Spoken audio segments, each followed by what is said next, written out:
살면서 한 번쯤 우편함에 쌓인 청구서를 보고 한숨을 쉬거나 이걸 어떻게 다 갚아야 하나 막막해 본 적이 있으신가요? 어르신들에게 이런 예상치 못한 요구는 큰 부담으로 다가올 수 있습니다. 하지만 이 청구서 중 일부는 법적으로 낼 필요가 없을 수도 있다는 사실을 아신다면 어떨까요? 맞습니다. 많은 어르신들이 낼 필요 없는 것들에 돈을 내고 있습니다. 오늘은 어르신들을 경제적 위협으로부터 지켜줄 수 있는 6가지 종류의 청구서에 대해 알려드리고자 합니다. 이 영상을 끝까지 시청하셔야 하는 이유는 이런 법적인 보호 조치들을 이해하는 것이 어렵게 모은 돈을 지키고 채권 추심원이나 사기꾼들이 노리는 값비싼 실수를 피하는 데 핵심적인 역할을 할 수 있기 때문입니다. 시작하기 전에 이 영상이 도움이 되셨다면 좋아요를 눌러주세요. 여러분의 응원은 노인의 지혜 채널이 더 많은 어르신들께 유용한 정보를 전파하는 데 큰 힘이 됩니다. 아직 구독하지 않으셨다면 구독하고 알림 설정까지 해두시면 새로운 영상을 놓치지 않으실 겁니다. 이 영상이 마음에 드셨다면 댓글에 숫자를 그렇지 않다면 0을 남겨주세요. 여러분의 의견을 반영하여 더 좋은 영상을 만들 수 있도록 노력하겠습니다. 자, 이제 시작하겠습니다. 1. 보험 미적용 의료비. 어르신들에게 가장 큰 경제적 부담 중 하나는 보험이 적용되지 않아 예상치 못하게 발생하는 의료비입니다. 많은 분들이 우편함으로 온 청구서, 특히 병원이나 의사 사무실에서 온 청구서는 무조건 즉시 지불해야 하는 것으로 생각합니다. 하지만 이런 생각은 실제 부담해야 할 금액보다 더 많은 돈을 지불하거나 법적으로 갚을 의무가 없는 빚을 갚게 만드는 결과를 초래할 수 있습니다. 의료비 청구 시스템은 복잡하고 오류가 잦으며 특히 어르신들은 혼란스러운 서류 작업이나 약탈적 관행 때문에 과도한 청구나 오해의 소지가 있는 청구에 취약합니다. 이러한 상황을 한번 상상해 보세요. 갑작스러운 낙상이나 질병으로 응급 상황이 발생하여 병원에 실려갔습니다. 치료를 받고 퇴원했는데 몇 주 후 낯선 전문의에게서 수십만 원의 청구서가 도착했습니다. 심지어 청구서를 보낸 전문의는 네트워크 밖의 의료진이지만 치료는 네트워크 안의 병원에서 받은 경우입니다. 이처럼 예상치 못한 청구는 놀라운 일이 아닐 뿐만 아니라 많은 경우 불법입니다. 2022년 미국에서는 No Surprise 법, No Surprises Act이 시행되어 응급 상황에서 환자를 보호하고 네트워크 내 시설에서 네트워크 밖의 의료진이 서비스를 제공했을 때 환자가 예상치 못한 비용을 부담하지 않도록 보호하고 있습니다. 예를 들어 네트워크 내 병원에 마취과 의사나 영상의학과 의사가 네트워크 밖에 속해 있어도 환자는 네트워크 내 진료비 이상으로 직접 청구되는 것을 피할 수 있습니다. 물론 한국에도 유사한 보호 조치가 있습니다. 국민건강보험공단은 응급의료에 관한 법률에 따라 응급 환자의 진료비 부담을 완화하고 있습니다. 또한 비급여 항목의 비용은 의료기관이 환자에게 사전에 충분히 설명하고 동의를 받아야 합니다. 어르신들은 청구서가 합법적으로 보여도 지불하기 전에 해당 청구서가 지역 규정을 준수하는지 확인해야 합니다. 보험회사가 보장을 거부하는 이유가 자세히 들여다보면 타당하지 않은 경우가 많습니다. 일반적인 문제는 다음과 같습니다. 코딩 오류 잘못된 코드로 청구된 시술 누락된 속에서 사전에 승인되지 않은 전문의 방문 내부적인 관료적 장애물 청구 처리가 지연되는 경우, 이러한 거부가 발생했다고 해서 자동으로 전액을 책임져야 하는 것은 아닙니다. 자신을 보호하는 방법은 다음과 같습니다. 명세서, 청구 의료기관의 모든 요금에 대한 자세한 내역을 요청하세요. 중복 청구, 부풀려진 비용 또는 받지 않은 서비스에 대한 청구 같은 오류는 흔하게 발생합니다. 예를 들어 몇 시간만 중환자실에 있었는데도 하루 종일 있었다고 청구될 수 있습니다. 네트워크 상태 및 승인 확인 의료진이 네트워크 안에 속해 있는지, 그리고 치료의 보험사의 사전 승인이 필요했는지 확인하세요. 그렇지 않다면 청구서에 이의를 제기할 근거가 될 수 있습니다. 보험 거절의 이의 제기. 대부분의 보험 플랜은 거절에 대해 이의를 제기할 수 있는 절차를 허용합니다. 진료 기록, 의사 소견서, 그리고 의학적 필요성에 대한 증거를 모아 주장을 강화하세요. 이의 제기 절차는 시간이 걸릴 수 있지만 종종 비용이 감면되거나 청구가 취소되기도 합니다. 법적 보호 확인 응급치료 또는 네트워크 내 시설에서 네트워크 밖의 의료진에게 받은 진료로 인해 발생한 청구라면 한국의 의료법 또는 소비자 보호 관련 법률을 인용하여 청구의 이의를 제기할 수 있습니다. 협상 또는 이해제기 의료진이 서면으로 청구를 승인했다는 증거를 제시하지 못하거나 비용이 잘못 표시된 경우 더 낮은 금액으로 협상하거나 청구를 완전히 기각시킬 수도 있습니다. 예를 들어 병원이 1천만 원짜리 청구서를 200만 원으로 줄여줄 수도 있습니다. 법률 전문가의 실질적인 조언, 항상 동의서나 비용 추정서와 같은 문서를 요청하여 자신이 동의한 내용을 확인하세요. 제공자가 이를 제시하지 못하면 청구가 집행 불가능할 수 있습니다. 의료비 청구서가 최종이라고 절대 가정하지 마세요. 두려움이나 압박 때문에 지불하지 마세요. 혼자 감당하기 어렵다면 의료비 청구 전문 변호사나 지역 노인 복지단체에 연락하여 도움을 받는 것을 고려하세요. 이 전문가들은 청구서를 검토하고 의료진과 협상하며 이해제기 절차를 안내해 줍니다. 이를 통해 수백만 원을 절약할 수 있습니다. 이 가족의 비, 어르신들은 사망한 배우자 성인 자녀, 심지어는 먼 친척에게서 발생한 빚을 갚으라는 채권 추심원들의 표적이 되기도 합니다. 이들이 보내는 전화나 편지는 권위적인 목소리나 모호한 위협을 사용하여 어르신이 법적으로 책임이 있는 것처럼 오해하게 만듭니다. 하지만 진실은 명확합니다. 어르신은 다른 사람의 빚에 대해 자동으로 책임이 있는 것이 아닙니다. 심지어 그들이 가까운 가족이었다 하더라도 말입니다. 이런 상황을 생각해 봅시다. 배우자가 사망했는데 배우자 명의의 신용카드에 미결제 잔액이 남아 있습니다. 하지만 곧바로 추심대 행사로부터 돈을 갚으라는 전화가 옵니다. 그들은 그 빚이 가족의 빚이라 주장하거나 죄책감을 이용해 돌아가신 분의 책임인데 그분을 존경하는 마음으로 갚아야 하지 않겠습니까? 와 같은 압박을 가할 수 있습니다. 법적으로 신용카드 계약에 공동 서명을 했거나 공동 계좌 소유자가 아니라면 어르신은 지불할 의무가 없습니다. 누군가의 신용카드에 명의만 추가되어 사용한 경우도 잔액에 대한 재정적 책임이 없습니다. 채권 추심원들은 종종 어르신들의 감정이나 혼란을, 특히 슬픔을 겪는 시기에 이용합니다. 그들은 고인 명의의 상속 재산에 대한 편지를 보내지만 내용상 어르신이 돈을 갚아야 하는 것처럼 꾸며낼 수 있습니다. 빚이 합법적이라면 고인의 재산을 통해서 해결되어야 합니다. 어르신의 저축으로 해결해야 하는 것이 아닙니다. 자신을 보호하는 방법은 다음과 같습니다. 서면 증거 요구 채권 추심원은 채무를 입증하는 서면 통지서를 제공해야 합니다. 여기에는 원래 채권자 채무 금액, 그리고 당신이 아닌 채무자가 책임이 있다는 증거가 포함됩니다. 그들이 이를 제공하지 못하면 채무에 이의를 제기하고 연락을 중단하라고 요구할 수 있습니다. 자신의 역할 알기, 만약 유언 집행인이라면 상속 재산을 사용하여 유효한 빚을 갚아야 할 수도 있지만 어르신의 개인 재산으로 갚을 필요는 없습니다.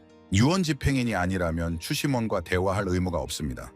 실수로 인한 책임 회피, 절대 일부를 지불하거나 말로 지불에 동의하지 마세요. 이렇게 하면 일부 관할권에서는 법적으로 어르신이 빚에 대한 책임을 인정하는 것으로 간주될 수 있습니다. 예를 들어 일부 미국주에서는 친척의 빚에 대해 소액이라도 지불하면 책임을 인정한 것으로 해석될 수 있습니다. 약탈적인 행위 신고 추심원이 괴롭힘, 허위 진술 또는 협박을 사용한다면 한국의 금융감독원과 같은 기관에 신고하세요. 추심원들은 반복적으로 전화를 걸거나 모호한 편지를 보내 죄책감으로 인해 지불하도록 유도하는 경우가 많습니다. 예를 들어 어르신이 사망한 자녀의 의료비 500만 원에 대한 편지를 받는 경우를 생각해 봅시다. 자녀의 치료에 대해 어르신이 공동 서명을 하지 않았을 경우 빚에 대한 증거를 요구하고 증거 없이 지불을 거부함으로써 이러한 청구를 막을 수 있습니다. 혹시 지금도 이 영상을 시청하고 계시다면 아래의 숫자 1을 댓글로 남겨서 저와 함께하고 있다는 것을 알려주세요. 여러분의 소중한 시간에 감사드립니다. 3. 계약서 없는 무담보 개인 대출. 어르신들은 때때로 친구, 이웃, 심지어 동호회 지인으로부터 비공식적인 대출이나 호의에 대한 상환을 요구받는 경우가 있습니다. 이런 상황은 종종 어르신들이 신뢰하는 사람들과 관련되어 있고 공식적인 문서가 없기 때문에 감정적으로 힘든 분쟁으로 이어질 수 있습니다. 하지만 서면 계약서가 없다면 법적으로 상환 의무가 없을 수 있습니다. 특히 그 주장이 모호하거나 오해에 기반한 경우라면 더욱 그렇습니다. 예를 들어 이웃이 몇 년 전 자동차 수리 비용으로 당신이 200만 원을 빌렸다고 주장한다고 가정해 봅시다. 당신은 돈에 대한 대화를 나눈 기억은 있지만 상환 조건에 대한 명확한 합의는 없었고 서명된 차용증이나 거래 기록도 없습니다. 법적 용어로 이는 서면 계약서가 없는 무담보 개인 대출입니다. 구두 합의가 때때로 집행 가능하지만 법정에서 증명하기는 매우 어렵습니다. 대출을 한 사람이 다음을 증명해야 합니다. 대출이 이루어졌음을 증명, 은행 기록 수표 대출이라고 명시된 이메일 어르신이 특정 조건, 이자율 기한으로 상환에 동의했음을, 증명 조건이 명확하고 상호 이해되었음을, 증명 서명된 차용증이나 상환 내용을 담은 문자 메시지와 같은 서면 증거가 없으면 그 주장은 종종 집행 불가능합니다. 어르신들은 특히 기억력 문제로 인해 과거 대화를 기억하기 어려워 이런 조작에 취약합니다. 일부 사람들은 과거의 관대한 행동, 어려운 시기에 도움을 주거나 선물을 나중에 돈을 뜯어내기 위해 대출로 왜곡할 수도 있습니다. 이런 상황에 대처하는 방법은 다음과 같습니다. 증거 요청 공손하지만 단호하게 서면 합의서, 은행 이체 기록 또는 조건을 확인하는 서신과 같은 대출 증거를 요청하세요. 그들이 제공하지 못하면 법적으로 지불할 의무가 없습니다. 대출로 위장한 선물에 주의 어떤 사람들은 자신에게 돈이 필요할 때만 과거의 호의를 대출로 주장할 수 있습니다. 예를 들어 친구가 작년에 식료품비로 50만 원 도와줬는데 갚을 때가 됐네 라고 말할 수 있습니다. 만약 당신이 그것을 선물로 이해했다면 당당하게 그것이 대출이었다는 증거를 요구하세요. 법률구조 상담 주장이 심해지거나 강압적으로 느껴진다면 지역법률구조사무소나 노인복지단체에 연락하세요. 그들이 상황을 검토하고 어르신의 권리에 대해 조언해 줄 수 있습니다. 상호작용 기록, 누군가 주장하는 빚에 대해 접근하면 모든 의사소통, 이메일, 문자, 통화, 기록을 기록하여 법정으로 갈 경우를 대비해 자신을 보호하세요. 실제 사례한 어르신이 교회 지인에게서 의료 위기 때 도움을 받은 대가로 150만 원을 갚으라는 압박을 받았습니다. 어르신은 돈을 빌린 기억이 없었고 서면 합의도 없었습니다. 법률구조 서비스에 상담한 후 증거 부족을 이유로 지불을 거부했고 그 지인은 청구를 포기했습니다. 죄책감이나 갈등을 피하기 위해 절대 지불하지 마세요. 이는 미래의 요구에 대한 선례를 만들 수 있습니다. 확신이 서지 않는다면 조치를 취하기 전에 신뢰할 수 있는 전문가의 조언을 구하세요. 4. 사용하지 않은 서비스에 대한 공과금. 가스 정의 수도 또는 인터넷 서비스와 같은 공과금은 특히 이사 후 요양시설로 옮겨가거나 일시적으로 가족과 함께 머무는 어르신들에게 예상치 못한 경제적 부담의 원인이 될 수 있습니다. 당신이 더 이상 거주하지 않는 부동산에 대한 서비스 요금이나 서비스가 단절된 기간에 대한 청구서를 받을 수 있습니다. 공과금 회사 집주인, 심지어 새로운 세입자도 당신이 번거로움을 피하기 위해 지불할 것이라 여기고 그들의 비용을 당신에게 떠넘기려 할 수 있습니다. 하지만 당신이 사용하지 않은 서비스에 대해 지불할 책임이 없으며 잘못된 요금에 이의를 제기할 권리가 있습니다. 어르신 부부가 오랫동안 살던 집을 떠나 요양시설로 이사하는 경우를 생각해 봅시다. 이사하기 전에 전기회사에 서비스 해지를 통보했지만 몇 달 후에 예전 주소지의 사용량에 대한 70만 원짜리 청구서를 받습니다. 정의회사는 최종 조정 요금이라고 주장하지만 조사 결과 검침이 제대로 이루어지지 않았고 청구서에 포함된 사용량은 새로운 세입자의 것이었습니다. 이런 오류는 놀라울 정도로 흔하며 회사들은 어르신들이 청구서에 이의를 제기할 가능성이 적다고 생각하여 그들을 표적으로 삼습니다. 부당한 공과금으로부터 자신을 보호하는 방법은 다음과 같습니다. 서비스 해지 확인 이사하거나 서비스를 해지할 때 해지 날짜 및 최종 검침량을 포함한 서면 확인서를 공급자에게 요청하세요. 분쟁이 발생할 경우를 대비하여 이 기록을 보관해야 합니다. 상세 청구 기록 요청 검침량, 서비스 날짜 사용량, 세부 정보가 나와 있는 상세 청구서를 요청하세요. 청구서가 당신이 집에 없었거나 서비스가 해지된 기간을 포함한다면 당신은 그 요금을 지불할 필요가 없습니다. 집주인 또는 세입자의 오류 확인 이전 집을 임대했다면 집주인이나 관리인이 공과금 명의를 그들 이름으로 변경하는 데 실패했는지 확인하세요. 일부 집주인은 미납 요금을 이전 세입자에게 떠넘기려 할 수 있습니다. 공급자에게 이해 제기 이사 날짜나 해지 확인서와 같은 증거를 제시하여 서면으로 공과금 회사에 이의를 제기하세요. 대부분의 회사는 이해 제기 절차를 가지고 있으며 소비자 보호 관련 법률은 그들이 조사를 하도록 요구합니다. 규제기관의 요청 공급자가 문제를 해결하지 않으면 한국의 공정거래위원회 또는 소비자 보호원에 불만을 제기하세요. 이러한 기관은 공정한 청구 관행을 조사하고 강제할 수 있습니다. 추심에 신중하게 대처이에 제기한 청구서가 추심으로 넘어갔다면 추심 기관의 서면으로 이의를 제기하여 빚에 대한 증명을 요구하세요. 당신이 서비스를 사용했다는 증거 없이는 그들이 법적으로 지불을 추심할 수 없습니다. 실제 사례 한 어르신이 6개월 동안 살지 않았던 아파트에 대한 40만 원짜리 수도 요금 청구서를 받았습니다. 검침량과 사용 증거를 요청한 후 집주인이 명의를 업데이트하는 것을 잊었고 새로운 세입자의 사용량이 그녀에게 청구되었다는 것을 알게 되었습니다. 수도 회사에 이의를 제기하고 임대 계약 해지 통지서를 제공함으로써 그녀는 청구서를 무효화시킬 수 있었습니다. 항상 자신의 입장을 고수하고 공급자나 추심원이 계속 요구하면 소비자 보호기관에 도움을 요청하는 것을 주저하지 마세요. 이 영상을 아직도 시청하고 계시다면 아래에 숫자 2를 댓글로 남겨서 저와 함께하고 있다는 것을 알려주세요. 여러분의 소중한 시간에 감사드립니다. 오늘 소멸시효가 지난 오래된 빚. 많은 어르신들이 예상치 못하게 당황하는 재정적 함정 중 하나는 수년 또는 심지어 수십 년 전에 오래된 잊힌 빚이 갑자기 다시 나타나는 것입니다. 1999년에 새 냉장고나 겨울 부츠를 사기 위해 한 번 사용했던 가게 신용카드에 대해 200만 원을 갚아야 한다는 추심원의 전화나 편지를 받는다고 상상해 보세요. 많은 어르신들에게 이런 예상치 못한 요구는 미해결된 청구서를 해결해야 한다는 수치심 불안감 또는 도덕적 의무감을 불러일으킵니다. 하지만 약간의 법률 지식은 강력한 방패가 될 수 있습니다. 많은 경우 법적으로 집행할 수 없을 정도로 오래된 빚이기 때문에 단 한 푼도 갚을 필요가 없을 수 있습니다.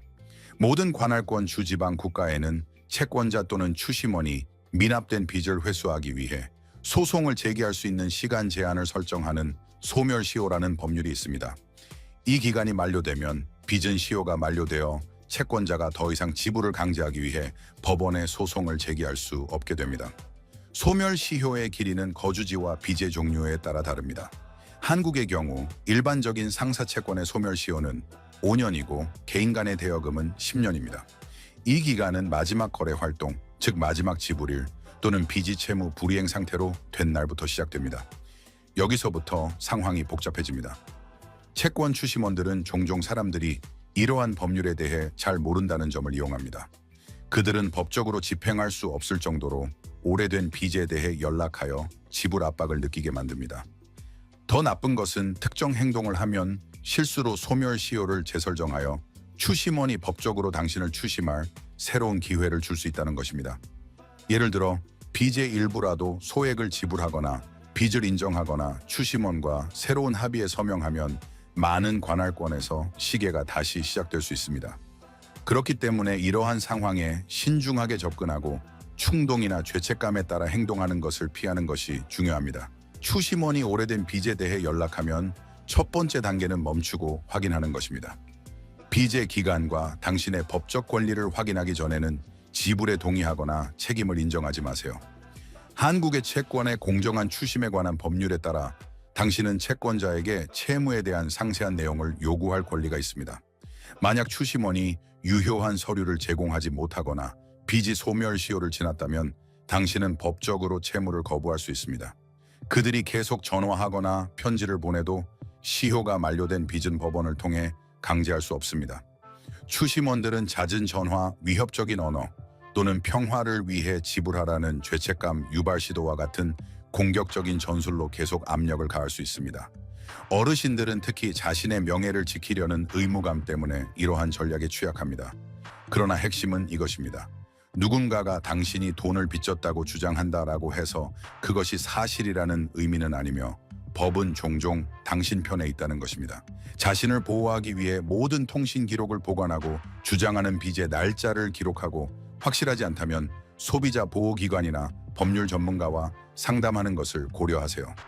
또한 채권의 공정한 추심에 관한 법률에 따라 빚이 시효가 만료되었으며 더 이상 연락하지 말 것을 요구하는 내용의 서면 편지를 추심원에게 내용 증명으로 보낼 수도 있습니다.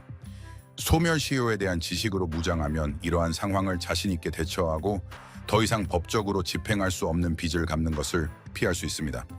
이는 어르신들이 재정적 평화를 되찾고 부도덕한 추심원들이 놓은 함정에 빠지는 것을 막는 강력한 도구입니다. 유혹 사기 또는 사기성 회사의 청구서. 어르신들이 직면하는 가장 불안한 재정적 위협 중 하나는 신뢰와 취약성을 악용하도록 설계된 사기의 만연입니다. 사기꾼들은 채권 추심원, 공과금 회사, 기술 지원 업체, 자선 단체, 심지어 정부 기관인 것처럼 위장하여 어르신들을 표적으로 삼습니다. 그들은 당신이 요청하거나 받지 않은 서비스 또는 제품에 대해 즉시 지불을 요구하는 공식적으로 보이는 청구서 이메일 또는 편지를 보냅니다. 이러한 사기성 요구는 재정적으로 해로울 뿐만 아니라 어르신들이 법규를 준수하고 문제를 피하려는 욕구를 악용하기 때문에 감정적으로도 큰 부담을 줍니다. 좋은 소식은 당신은 이러한 가짜 청구서에 대해 법적으로 한 푼도 빚지지 않았다는 것입니다. 올바른 지식만 있다면 이러한 사기를 발견하고 막을 수 있습니다. 어르신들을 표적으로 하는 가장 흔한 사기 중 하나는 유령 청구서 사기입니다. 이 수법에서 당신은 바이러스, 백신, 소프트웨어, 의료, 경보 시스템, 잡지 구동 또는 주택 수리 등 당신이 가입하거나 사용하지 않은 것에 대해 돈을 빚졌다고 주장하는 편지, 이메일 또는 전화 통화를 받을 수 있습니다. 이 서신은 로고 계좌번호 그리고 당신의 이름이나 주소와 같은 개인정보가 포함되어 놀라울 정도로 전문적으로 보입니다. 사기꾼들은 권위적인 어조 법률 용어 또는 소송 압류 또는 심지어 체포 위협을 사용하여 즉시 지불하도록 압력을 가할 수 있습니다. 예를 들어 한 어르신이 구매한 적 없는 바이러스 백신 구독 갱신 비용 50만 원을 빚졌다는 이메일을 받고 이어서 청구 전문가라고 주장하는 사람에게서 24시간 내에 계좌이체나 상품권으로 지불해야 한다고 요구하는 전화를 받을 수 있습니다. 모든 어르신이 들어야 할 중요한 조언은 이것입니다. 합법적인 회사는 이런 식으로 운영되지 않습니다. 진정한 채권자나 서비스 제공자는 항상 상세한 청구서나 계약서와 같은 명확한 문서를 제공하며 상품권 계좌이체 또는 선불 직불카드와 같이 추적할 수 없는 방법으로 즉시 지불을 요구하지 않습니다. 이러한 결제 방법은 일단 보내면 회수하기가 거의 불가능하므로 위험 신호입니다. 수상한 청구서를 받았다면 자신을 보호하기 위해 다음 단계를 따르세요. 확인 요구 공손하지만 단호하게 보낸 사람에게 원래 계약서 서비스 날짜 그리고 빚진 금액과 같은 세부 정보가 포함된 서면 청구서 또는 빚에 대한 증거를 제공하도록 요청하세요. 한국의 소비자 관련 법률에 따라 당신은 이러한 권리가 있습니다. 회사의 합법성 확인, 회사의 이름, 주소, 전화번호, 그리고 사업자 등록번호를 요청하세요. 공정거래위원회 웹사이트와 같은 공식 채널을 통해 그들을 검색해보세요. 회사 이름 사기, 회사 이름 사기 등과 같은 용어를 사용하여 온라인에서 해당 회사에 대한 사기 보고서나 불만을 검색해보세요. 개인정보 공유 금지, 신뢰할 수 없는 발신자나 발신자에게 절대 주민등록번호, 은행, 계좌정보 또는 신용카드 번호와 같은 민감한 세부 정보를 제공하지 마세요. 사기꾼들은 종종 가짜 청구서를 신분 도용의 구실로 사용합니다. 직감 신뢰 청구서가 뭔가 이상하다고 느껴진다면 그것이 긴급성 지불 방법 또는 명확한 문서 부족 때문이든 그것은 사기일 가능성이 높습니다. 시간을 가지고 조사하고 위협이나 압박 전술에 서둘러 행동하지 마세요. 의심되는 사기, 신고 사기가 의심되면 관련 당국에 신고하세요. 한국의 금융감독원 또는 경찰에 신고할 수 있습니다. 지역주민센터나 노인복지단체와 경험을 공유하여 다른 사람들에게 경고할 수도 있습니다. 사기꾼들은 어르신들이 권위 있는 인물을 더 신뢰하고 법적 또는 재정적 결과를 두려워한다는 것을 알기 때문에 그들을 표적으로 삼습니다. 하지만 당신에게는 맞서 싸울 힘이 있습니다. 회의적인 태도를 유지하고 증거를 요구하고 당신의 권리를 알면 이러한 무정한 계획으로부터 자신을 보호할 수 있습니다.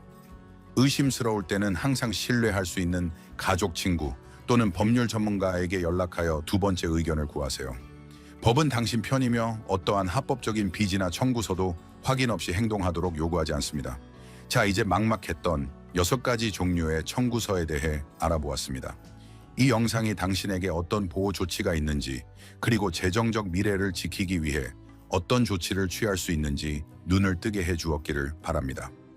오늘 배운 것 중 가장 놀라웠거나 쌓여가는 청구서를 처리하는 방식을 바꿀 한 가지는 무엇인가요?